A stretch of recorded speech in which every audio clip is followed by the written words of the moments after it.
Good evening, I'm Laura. Normally Nathan will be doing this intro, but unfortunately he isn't well.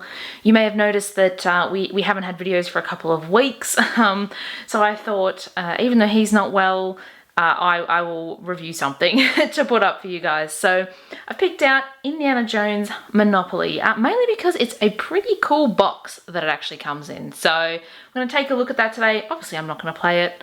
Long game, and you know, you kind of need more than one person. So Monopoly Indiana Jones comes in like a crate, which is really cool. It is actually wood. It's not just like a cardboard box that looks like wood. I could definitely see getting splinters from this, so I'm going to be very, very careful. So the back, oh, you can see we bought this at Savers. The back has a kind of plastic bit stuck on, which is not my favourite. I think it kind of ruins the look of the box, but I like the front. Let's just focus on the front, hey? So there's what it looks like inside. We turn it back over.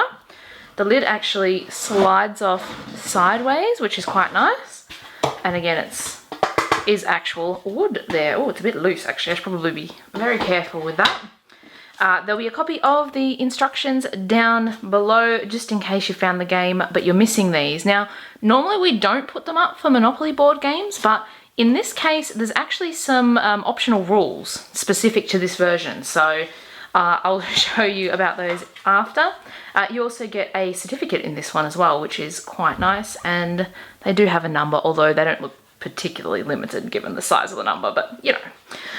So this is a really nice themed version in some ways and not in others. So I'm going to start with the positives, which are in here.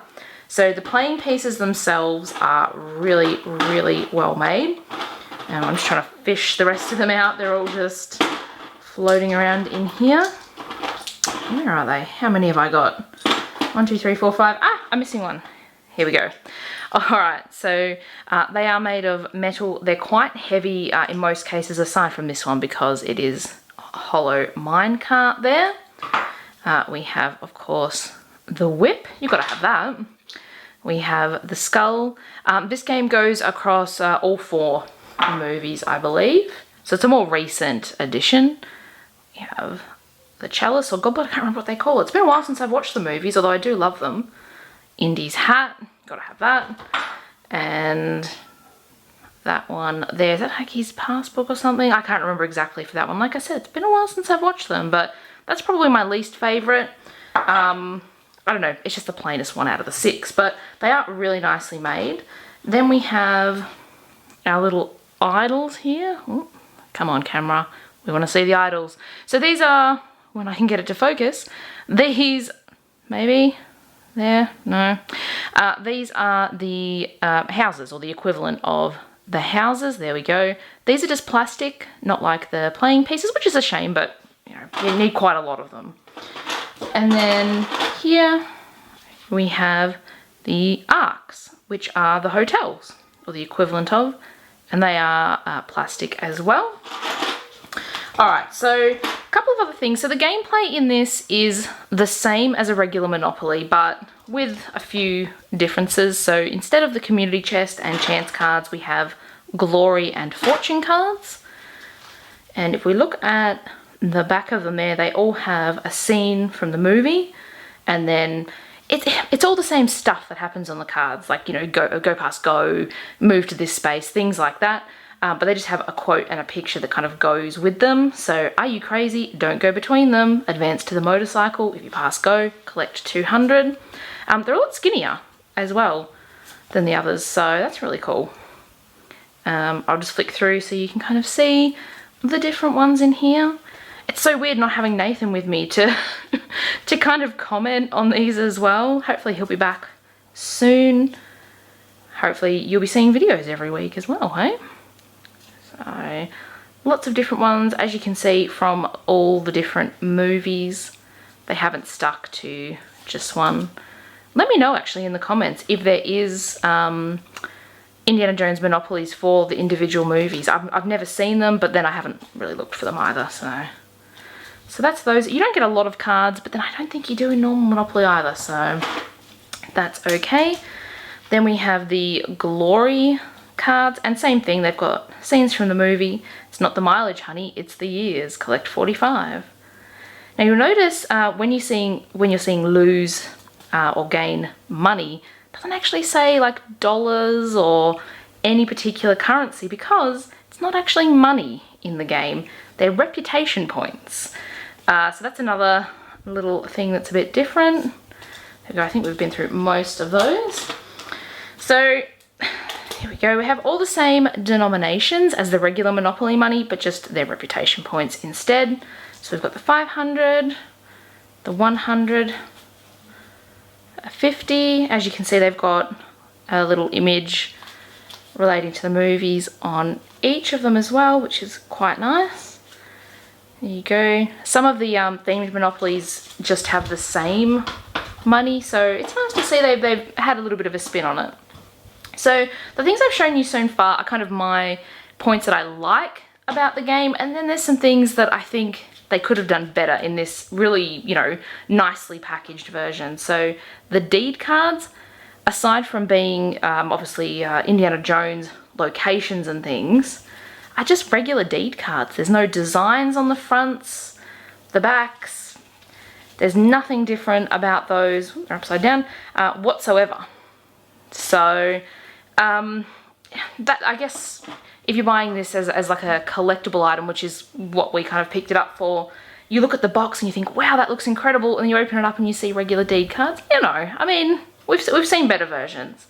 I think the biggest disappointment in this though is actually the board, which is kind of a shame because you're staring at the board the whole time you play the game. So let's open that up.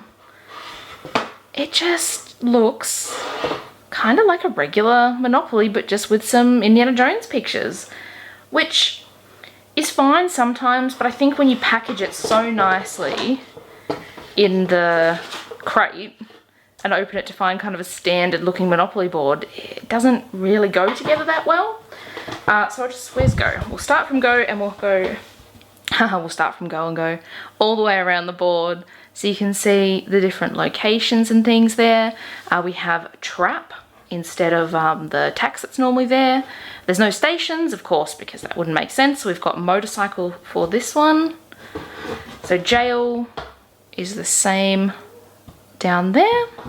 We've got the university there instead of one of the utilities. Biplane over here. So free parking is still the same. The camera really doesn't like me today. So normally, like I said, I have Nathan who is here to help out as well. There we go. We have horses. We have the museum over here as the other utility. Go to jail's the same. And then along this last side here, flying wing is the last of like the station places, and then we've got a temple guard over here. So it's not that I don't like the properties and that, I just think the board could have maybe matched the outer crate a little bit better. Now you can just play this as a completely regular Monopoly. It does have all the same rules regarding you know, money or reputation points and how to add houses, hotels, but they've also included some optional rules, which is why we're including these instructions as a link down below. So if you roll doubles, normally you would just take another turn unless you get 3, you know, and you end up in jail. In this version, you can use the optional rules that if you like roll any double of particular numbers, there's different things that you can have happen. So double ones are quite interesting. You can whip to any space on the board, which would be quite useful if you're trying to complete a property. Double twos is actually you can move another player to any space between you and them.